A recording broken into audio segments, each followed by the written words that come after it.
नमस्कार मित्रों, स्वास्थ्य सूत्र में एक बार आपका फिर से स्वागत है।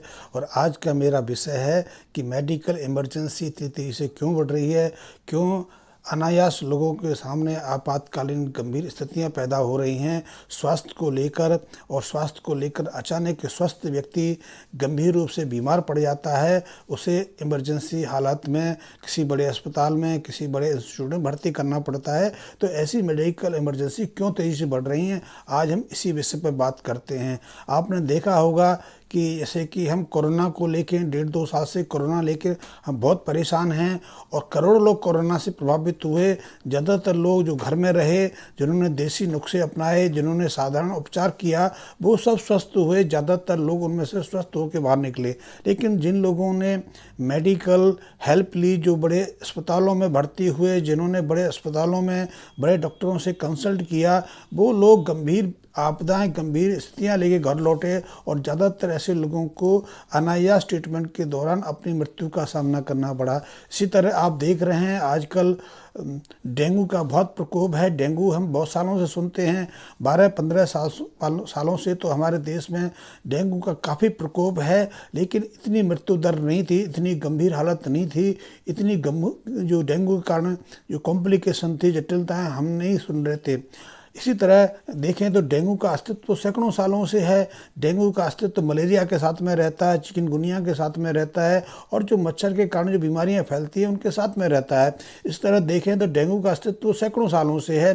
लेकिन ना डेंगू खतरनाक था, ना मच्छर खतरनाक था। लेकिन अनायास कुछ 2-3 सालों से हमारे देश में अचानक डेंगू इतना गंभीर हो गया कि आज ज़्यादातर जो लोग हैं जो गंभीर रूप से पीड़ित हैं, जिनके सामने गंभीर स्थितियां पैदा हुई हैं, उनको डेंगू का कारण माना जाता है। आप किसी बड़े अस्पताल में चले जाइए, चाहे वो दिल्ली हो या मुंबई हो या किसी भी बड़े शहर में हो, आप किसी बड़े अस्पताल में चले जाइए, वहाँ आपको 80%, 90% जो इमरजेंसीज हैं, जो आईसीयू यूनिट हैं, वो डेंगू के कारण जो कॉम्प्लिकेशन हुई हैं, ब्रेन हेमरेज हुए हैं, दिमाग में सूजन आई है, दिमाग में रक्त संचार स्राव हुआ है, उसके कारण बढ़ती हैं। तो ये अचानक डेंगू की गंभीर स्थितियां पैदा हो रही हैं। और क्यों हो रही हैं?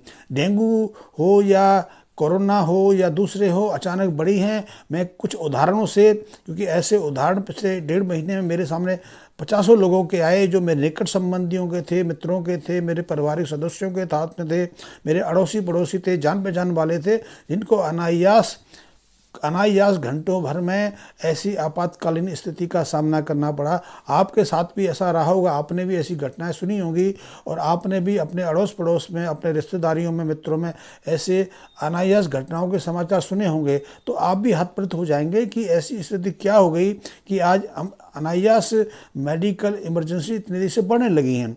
अभी 1 हफ्ते पहले की बात है, मेरे एक मित्र हैं, मित्र कम कहूँगा, मेरे रिश्तेदार हैं, उनके बच्चे का बीई के बाद एमबीए में एक अच्छे इंस्टीट्यूट में एडमिशन हुआ। वो व्यवस्थित थे कि उसकी फ़ीस जमा करानी है, उसको भेजना है, और इसी चिंता में या इसी तैयारी में अचानक एक दिन उनको ब्रेन स्ट्रोक आ गया, और ब्रेन स्ट्रोक के कारण उनको अस्पताल में भर्ती कराना पड़ा। आज वो जीवन मृत्यु के बीच जूझ रहे हैं, और उम्र उनकी कुछ ज़्यादा नहीं थी, सिर्फ 52 साल की उम्र थी।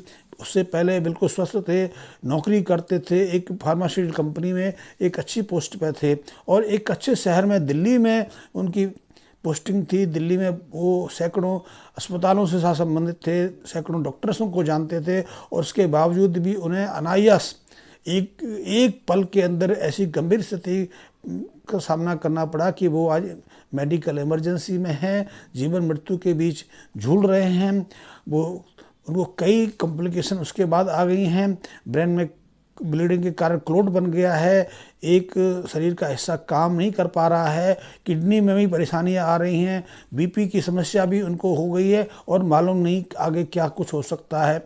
इसी तरह की एक समस्या पिछले 20-15 दिन के बाद, 15 से 20 दिन पहले की है कि एक स्वस्थ व्यक्ति, उसकी उम्र 60 साल, स्वस्थ व्यक्ति, सब कुछ खाता पीता, अनायास उसको 3 दिन पहले बुखार होता है। बुखार का वो ट्रीटमेंट लेते हैं, ट्रीटमेंट से बुखार ठीक हो जाता है, फिर 2 दिन के बाद बुखार रिपीट करता है। फिर वो डॉक्टर से कंसल्ट करते हैं, डॉक्टर उनकी सामान्य जांच पड़ताल करता है, ब्लड टेस्ट कराता है और उसके बाद वो ठीक हो जाते हैं। लेकिन जैसे ही जो उनकी ब्लड रिपोर्ट सामने आती है उसमें उनकी प्लेटलेट काउंट, उनकी सेल्स जो है सामान्य से कम मिलती हैं तो डेंगू की शंका होती है।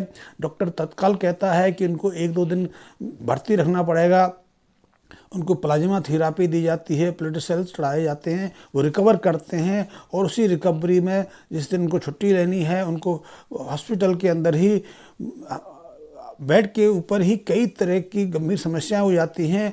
उनको अनायास सब बीमार हो जाते हैं। फिर उनकी पूरी बॉडी स्कैन होती है, कई तरह के ब्लड टेस्ट होते हैं। फिर पता चलता है कि उनके ऑर्गन्स काम नहीं कर रहे, वो उनका हार्ट काम नहीं कर पा रहा है, उनका ब्लड प्रेशर फ्लक्चुएशन करता है, उनकी किडनी काम नहीं करती है और उनका लीवर इनलार्ज करने लगा है। तो उनको दूसरे अस्पताल में शिफ्ट करते हैं, वो भी शहर के बड़े अस्पताल में।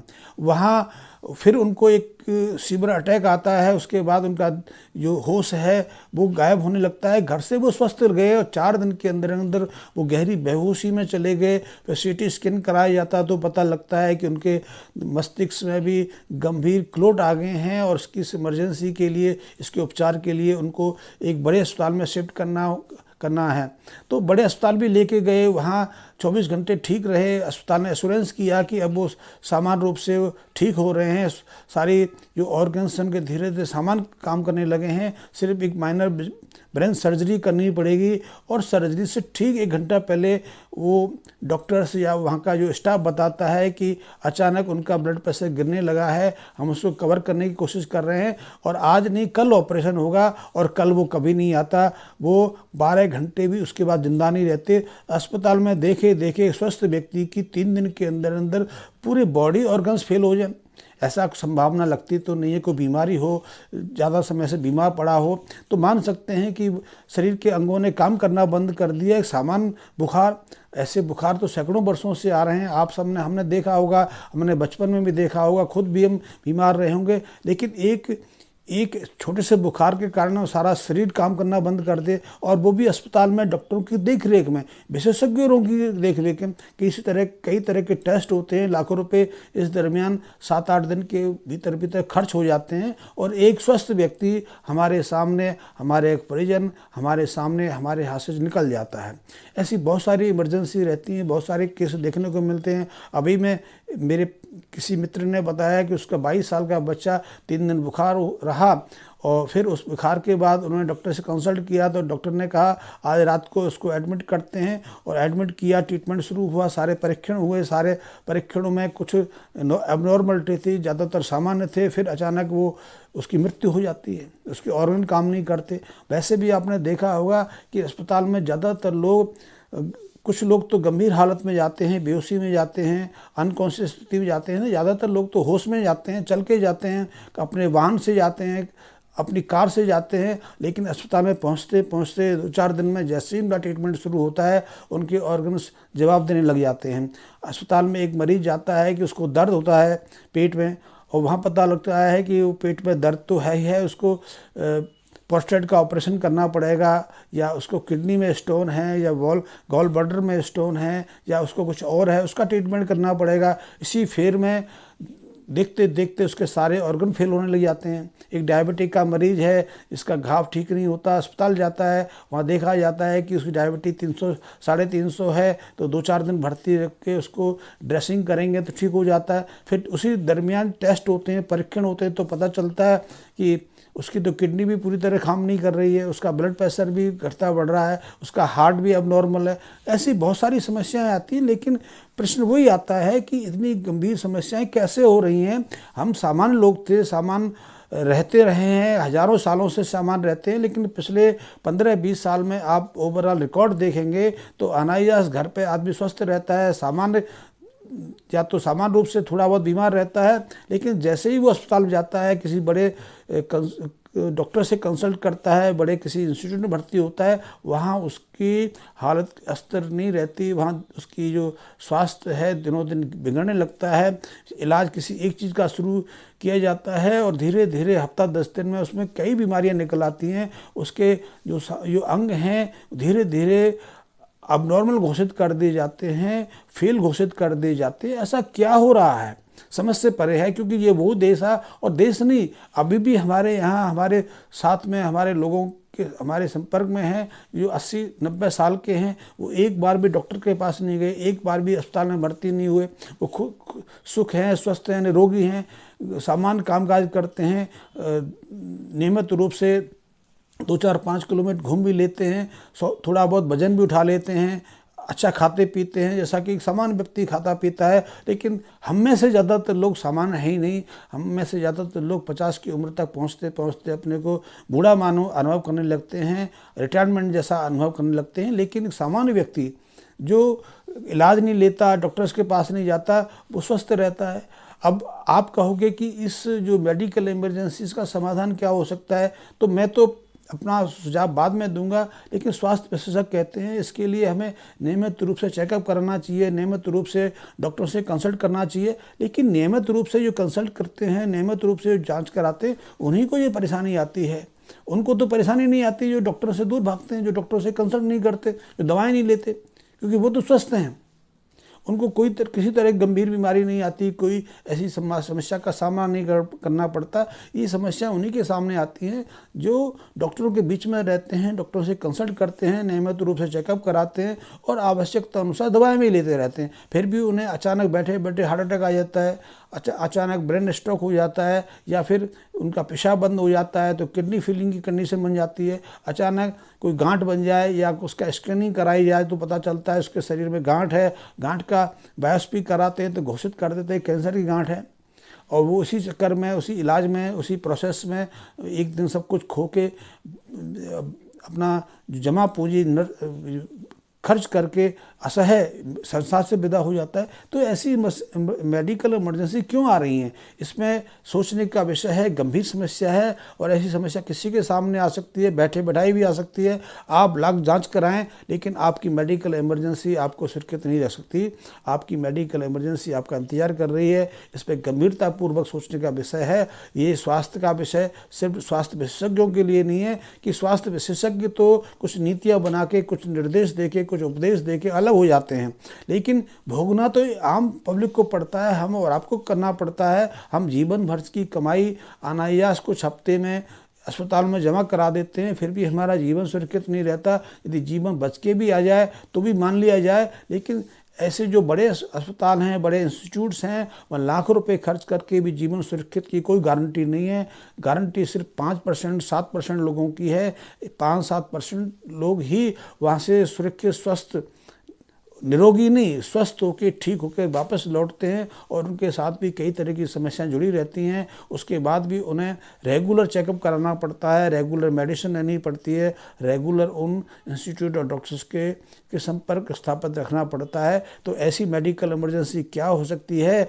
और मैं तो समझता हूँ, कुछ लोग कहते हैं कि यूरोप में, क्योंकि वहाँ आधुनिक स्वास्थ्य की बहुत अच्छी व्यवस्था है, इसलिए वो स्वस्थ हैं। आप कभी यूरोप जाइए, कुछ अमेरिका जाइए, वहाँ के लोगों से संपर्क स्थापित करिए तो आपको पता लगेगा कि वहाँ कैसी स्वास्थ्य स्थितियाँ हैं। वहाँ पहुँचते पहुँचते 60-65 के बाद तो लोग या तो पार्किंसन डिजीज़ में चले जाते हैं, या फिर उनको अल्जाइमर हो जाता है, होश नहीं रहता, पहचान नहीं पाते अपने संतानों को, अपनी पत्नी को, अपने पति को पहचान नहीं पाते, अपनी कार को, मकान को खोज नहीं पाते हैं। समस्याएं बहुत ही, चेक पर साइन नहीं कर पाते, बहुत समस्याएं। एक अमेरिकन को तो अपने जीवन में 2 से 3 सर्जरियां करानी पड़ती हैं। वहाँ छोटे छोटे बच्चे, छोटे छोटे जो लड़कियां हैं गर्भ धारण कर रही हैं। वहाँ उन्मुक्त जीवन शैली है, लेकिन बुढ़ापा तेजी से आ रहा है। यदि वयस्क जवान वो कम उम्र में हो रही हैं तो बुढ़ापा भी तेज़ी से आ रहा है, और बुढ़ापा कई तरह की बीमारियां साथ लेके आ रहा है। वहाँ तो कई तरह की मेडिकल सुरक्षाएँ, तो वो कुछ समय राहत से जी लेते हैं, लेकिन हमारे सामने तो बहुत बड़ी समस्या है। हमारे पास तो इतना पैसा नहीं, हमारी आबादी के पास तो सुविधा नहीं, और कोई डॉक्टर आपको जीवन दान नहीं दे सकता। जीवन दान निरोगी जीवन की एक शैली दे सकती है। आप यदि नियमित अपने जीवन शैली में, अपने खान पान में स्थिरता रखते हैं, अपने खान पान को सुचारू रखते हैं, आप यदि सामान्य जीवन शैली जीते हैं, अपने पूर्वजों की जीवन शैली का अनुसरण करते हैं तो स्वस्थ रह सकते हैं। मानसिक तनाव आपके लिए बहुत खतरनाक है। तनाव से बहुत सारी व्याधियाँ आती हैं, बहुत सारे मेडिकल इमरजेंसी आती हैं, तो मानसिक तनाव से बचना आपके लिए बहुत आवश्यक है। और इसके लिए आप ध्यान का अभ्यास कर सकते हैं, योग का अभ्यास कर सकते हैं। ध्यान आपके लिए बहुत आवश्यक है। ध्यान सिर्फ मन की कंसंट्रेशन नहीं है, मन को एकाग्र करने की प्रक्रिया नहीं है। ध्यान है अपने अंदर की जो अंतर शक्तियाँ हैं उनको पहचानना, उनको जागृत करना और उनके साथ जीना। यदि आप अपनी अंतस की शक्तियों के साथ, अपनी आंतरिक सहजता के साथ, अपनी आंतरिक शांति के साथ जीने की प्रक्रिया को सीख लेते हैं तो आप ऐसी मेडिकल इमरजेंसी से अपने को सुरक्षित रख सकते हैं, अपने परिवार को चिंतित होने से बचा सकते हैं, अपने बच्चों के लिए, अपने पति पत्नी के लिए सुरक्षित भविष्य छोड़ के जा सकते हैं। अन्यथा आप निराश होकर स्वयं भी जाएंगे और आपका परिवार, आपके बच्चे, आपकी संतानें दुखी रहेंगी, कर्जदार बन के जीवन व्यतीत करेंगी। तो ये बहुत इमरजेंसी है। आपको मेरा वीडियो, मेरी जो जानकारी थोड़ी भी पसंद आई हो तो उसको सब्सक्राइब करें, लाइक करें और अपने मित्रों तक शेयर अवश्य करें। धन्यवाद।